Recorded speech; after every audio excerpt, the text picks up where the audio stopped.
If you want to really see something that said, take a look at what happened.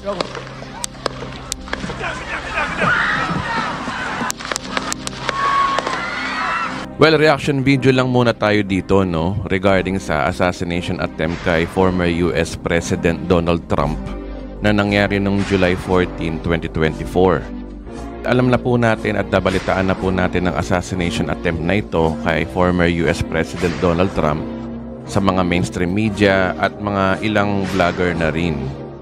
Alam nyo ba na way back March 2024 may nakapag-prophecy na kung ano yung eksaktong pangyayaring assassination scene kay Donald Trump na nangyari noong July 14, 2024 sa Pennsylvania, US? Merong YouTube channel na nagngangalang Steve Cioccolanti and Discover Ministries. Meron silang content na pinamagatang 3 Prophet Explain, 3 American Solar Eclipses, April 8 Sign by Amanda Grace and Brandon Biggs. Nasa baba po yung link para mapanood nyo ito in detail.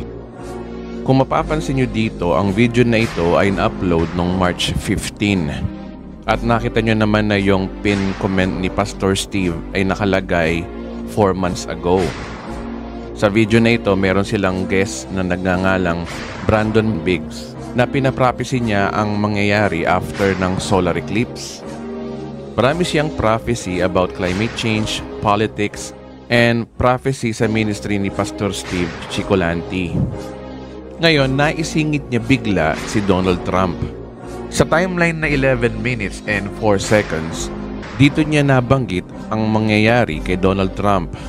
Panoorin po natin. All throughout, and I saw Trump rising up, and then I saw an attempt on his life. This bullet flew by his ear, and it came so close to his head that it busted his eardrum. Okay, ulitin po ulit natin ang video, no? All throughout, and I saw Trump rising up, and then I saw an attempt on his life. This bullet flew by his ear, and it came so close to his head that it busted his eardrum.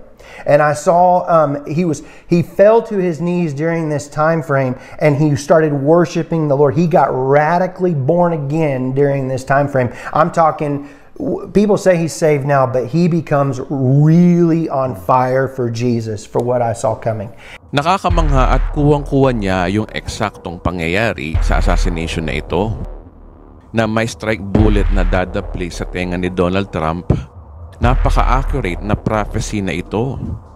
Na pagkatapos daw ng assassination na ito, magiging radical na maboborn again daw si former US President Donald Trump.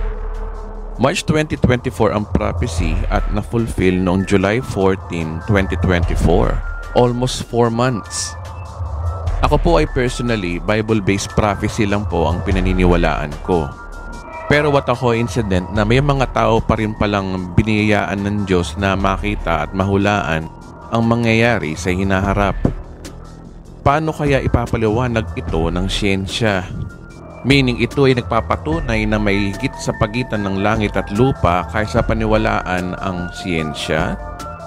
At ang tanong dito ay ano ang plano ng Diyos kay former US President Donald Trump?